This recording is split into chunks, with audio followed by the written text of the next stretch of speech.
What's going on? Ellis in the building, and I represent Sensory Overload. And today, I have two fragrances for you. There's going to be a comparison between the OG and the clone. So, the first fragrance that I have for you is going to be an infamous date night fragrance. The only issue that I heard was wrong with it was longevity. It's just not a long lasting fragrance, but the smell is going to be top notch. Its competitor, the clone, I'm gonna tell you right now, is going to last double the time of the OG. So we're gonna get that out the way off the rip. But I do want to see if the scent profile is similar and if there is an accuracy there. Like what's the percentage? Okay, this fragrance is gonna be no other than Dolce Gabbana, the one, Eau de Parfum,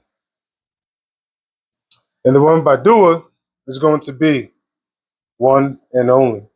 So you have coriander, basil, grapefruit, ginger. You have orange blossom. You're going to have some amber, some cardamom, some cedarwood, and some tobacco. These fragrances, well, they pretty much supposed to be the same, but this fragrance, I remember being introduced to Dolce and Gabbana the One, and it was a breath of fresh air. It was such a smooth fragrance, all right? And I had to get the clone because of that, but I also knew that Dua has a reputation for being more beast mode. And I was like, I want something that smells good, that has that beast mode strength. You feel me? But I never got the opportunity to see how accurate it was. It just was this, I smelled it before. My mind was like, oh, yeah, it smells like that. I never really got to see that percentage. So I think this is really what it's going to come down to is the percentage of how accurate it is in case you decide to cop the clone instead of have the original. So let's see real quick.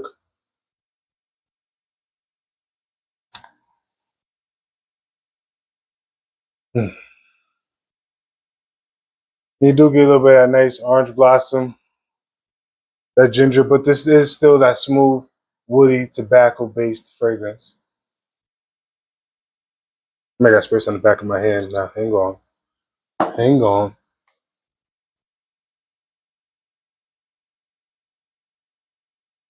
So spraying up close and like spraying my hand again up close, you're gonna smell like a bit of the alcohol vibes, you know what I mean? So kind of don't get too close, it's gonna turn you off from the scent profile. So you get some of those citruses, but you still get that woody aspect in the back, right? It's just like, it's gonna be woody, tobacco, some grapefruit, orange. Okay, cool, cool.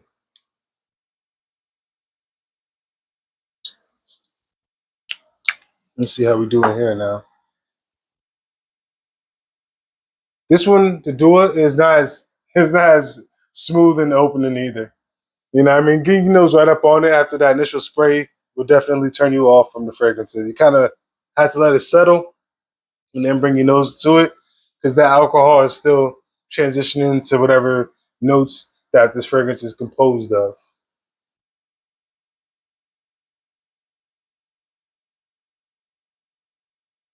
Dua is more pronounced. It seems like it's just amplified.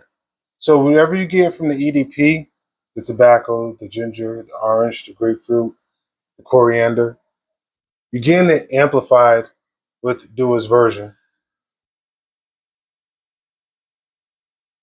So the Dolce & Gabbana, the one, is going to be more closer to the skin, where Dua's is going to be more projecting. Okay.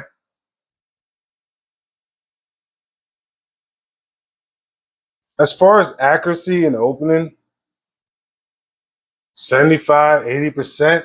It's like I see what you're inspired by, but you're not 100% spot on to what the original fragrance is.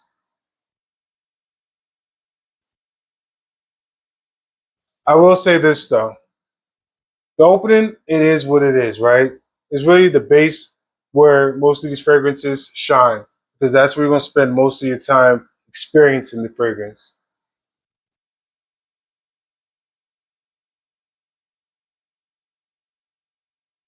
This one seems to linger a little bit more in the opening, but it's a bit more brighter. If like a bit more brighter, a bit more citrus heavy would do it.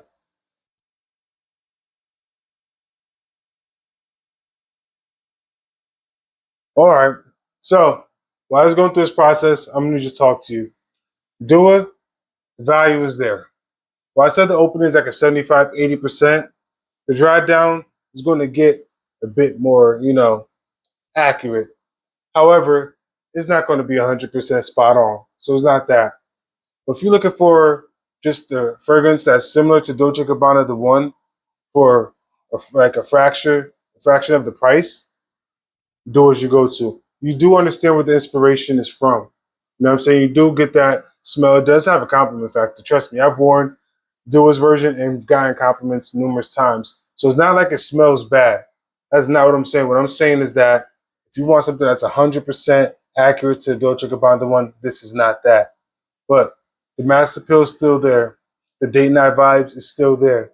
You feel me? Like it's all there, just not 100%. I know I'm kind of saying the same thing, but gotta emphasize that so you don't get it misconstrued.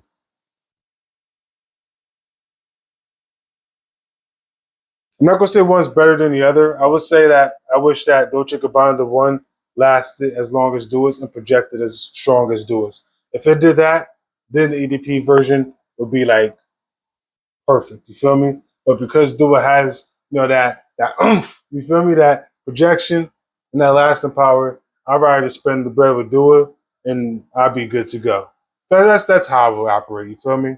Because I'm not trying to reapply. I kind of want to spray it one good time throughout my day and go about my business. You know what I mean? And still kind of get whiffs of it throughout the duration of my day.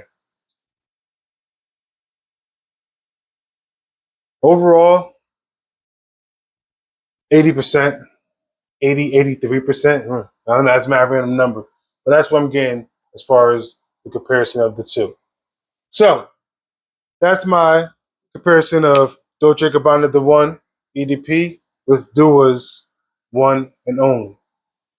Make sure you smell your best and you stay blessed. I'll catch you next time. Peace.